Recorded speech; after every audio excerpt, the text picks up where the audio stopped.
So from Romans 6 and 7, I want to show you a picture of 3 marriages that we have. రోమా 6-7 అధ్యాయాల్లో మనం కలిగి ఉండేటటువంటి 3 వివాహాల గురించి మీకు చెప్పాలనుకుంటున్నాను. See Romans chapter 6. రోమా పత్రిక 6వ అధ్యాయం and verse 6. 6వ వచనం. Knowing this, that our old man was crucified with him, that our body of sin might be done away, that we should no longer be slaves to sin. ఏమనగా మనమికను పాపమునకు దాసులము కాకున్నట్టుకు పాప శరీరము నిరర్ధకమగునట్లు మన ప్రాచీన స్వభావము ఆయనతో కూడా సిలువ వేయబడినని ఎరుగుదుము. We can say the old man was our first husband.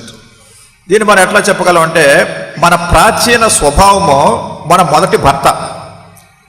That was crucified with Christ on the cross, it says. ఇక్కడ చెప్పినటువంటి రీతిగా ఆ ప్రాచీన స్వభావము సిలువలో సిలువ వేయబడి ఉంది. Before we were converted, మనం మారు మనసు పొందక ముందు. This is a spiritual picture. ఇది ఆత్మీయమైన పటం ఇది. Spiritually, all of us were married to something called the old man. ఆత్మీయంగా మనం అందరం కూడా ప్రాచీన పురుషుడు అనేటటువంటి వ్యక్తికి వివాహం చేయబడ్డాం. He was like a very bad husband. అతడు చాలా చెడ్డ భర్త. Always making us sin.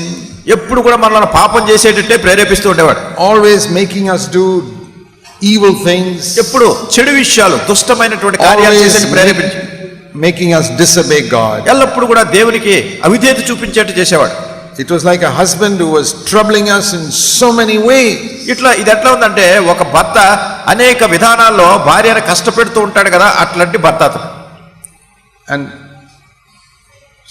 we one day got sick and tired of that husband. మరి ఒక దినాన్ని మనం ఆ ప్రాచీన భర్త ఉన్నాడు కదా, ప్రాచీన పురుషుడు, అతని విషయంలో అలసిపోయాం మనం. We said, Lord, save me.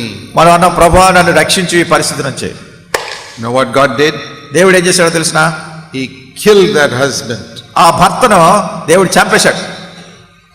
And you were saved. ఆ రీతిగా మనం విడుదల పొందాం, రక్షణ You were పొందాం. born again. పాత ప్రాచీన పురుషుడి నుంచి. That's what it says here, and that is what we testify to in baptism. అదే ఇక్కడ ఈ వచనంలో చెప్పబడింది, అదే మన బాప్తిసంలో సాక్ష్యం ఇస్తాం. See, in baptism we are saying that our old man is buried. బాప్తిసంలో మనం చెప్పేది ఏంటంటే నా ప్రాచీన పురుషుడు, ప్రాచీన స్వభావం సమాధి చేయబడ్డాడు. Baptism is like the burial of my old husband. అదే బాప్తిసం అనేది ఏమిటంటే నా పాత భర్తను ఇక్కడ సమాధి చేస్తున్నానని. Oh, I am so thankful that that husband is dead. నేను ఎంతో వందనస్తుడిని, ఆ భర్త చనిపోయాడు ఇప్పుడు. So we go happily into that baptism testifying my old husband is dead. మరి చాలా సంతోషంగా మన బాప్తిసం ఇవ్వడానికి, నా పాత భర్త చనిపోయాడని చెప్పడానికి సంతోషంగా బాప్తిసంలోకి వెళ్తాం. That is the first marriage. అది మొట్టమొదటి వివాహం. And all those who are not born again are still married to that husband. తిరిగి జన్మించినటువంటి వాళ్ళందరూ కూడా ఇంకా ఆ పాత పురుషునికే వివాహం చేయబడి ఉన్నారు. And then we come out of the baptism tank ఇప్పుడు or river. ఆ బాప్తిసంలో నుంచి మరి బాప్తిసం ట్యాంక్ లో గానీ లేకుంటే నదిలో గానీ బాప్తిసం బయటకు వస్తాం కదా. And say, now I want to be married to somebody else who is good. మరి ఇప్పుడు ఏమంటామంటే ఎవరో ఒక మంచి వ్యక్తితో నేను వివాహం చేసుకోవాలి. I don't want that type of husband. నాకు పాత భర్త, అట్లాంటి భర్త నాకు వద్దు. I have turned from that old way of life. నాకు ఆ పాత జీవితం నుండి, పాత భర్త నుండి నేను వెనుదిరుగుతున్నాను. And we want to marry Christ. మనం క్రీస్తుని వివాహం చేసుకోవాలనుకోరా. But very often we don't marry Christ. కానీ చాలా తరచుగా క్రీస్తుని వివాహం చేసుకోవట్లేదు. We marry the law. మనం ధర్మశాస్త్రాన్ని వివాహం చేసుకుంటున్నాం. That means దాని అర్థం ఏంటంటే we now say, okay, I have to live a holy life. మనం ఏమంటున్నామంటే సరే ఇప్పుడు నేను పరిశుద్ధమైన జీవితం జీవించాలి. And we make so many rules for ourselves. మనకు మనం రకరకాల నిబంధనలు, రూల్స్ తయారు చేసుకుంటాం. And try to live this holy life after we are born again. తిరిగి జన్మించిన తర్వాత ఈ పరిశుద్ధమైన జీవితాన్ని జీవించడానికి మనం ఈ రూల్స్ చేసుకుని ప్రయాసపడుతూ ఉంటాం. We are very sincere.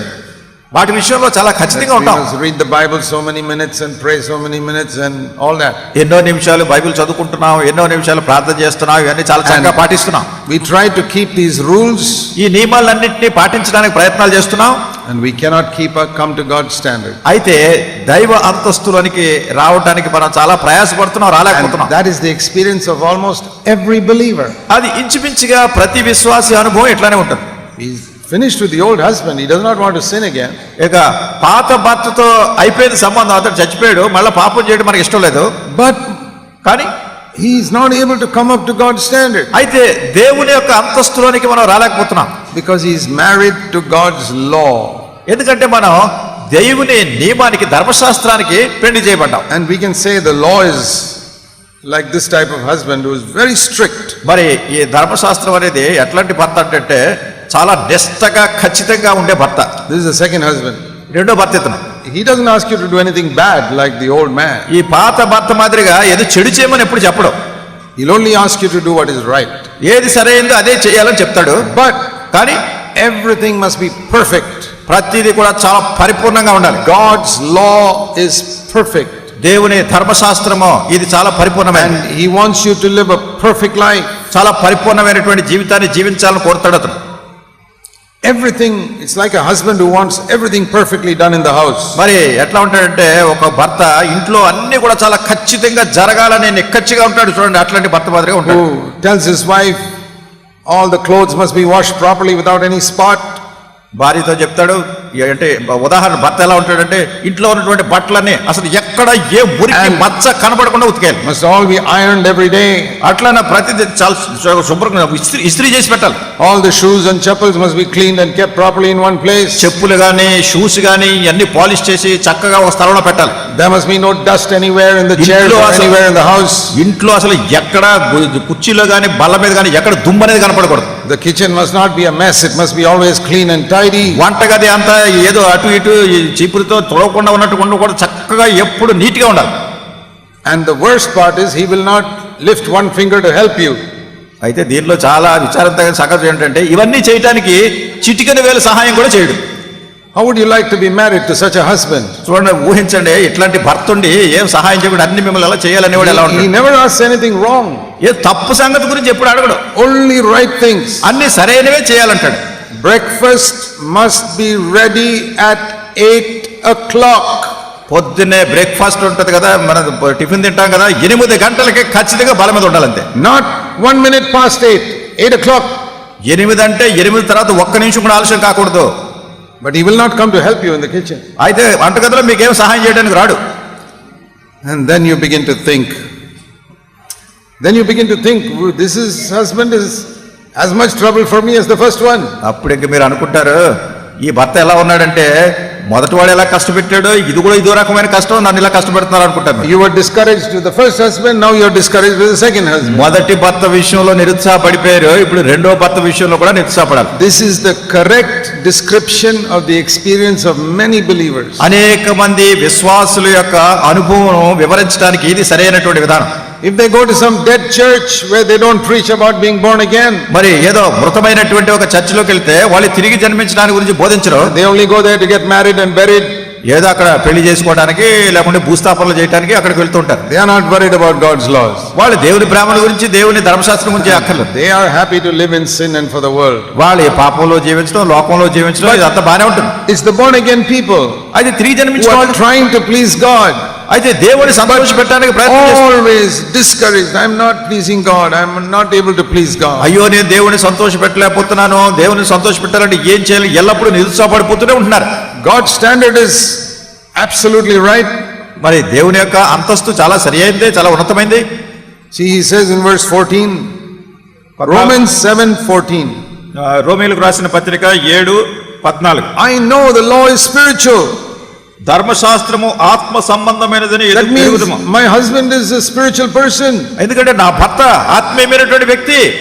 But I can't do what he wants me to do. అయితే అతను ఏం చేయాలని కోరుతున్నాడో నేను చేయలేకపోతున్నాను. I agree, verse 16, that the law is good, but I am not doing what it wants me to do. 16వ వచనం, ఇచ్చేయింపనది నేను చేసిన యెడల ధర్మశాస్త్రము శ్రేష్టమైనదన్నట్టు ఒప్పుకొనుచున్నాను. Yeah, is your husband asking you to do anything bad? నీ భర్త ఏదైనా చెడుగు చేయమని చెప్తున్నాడా? లేదు.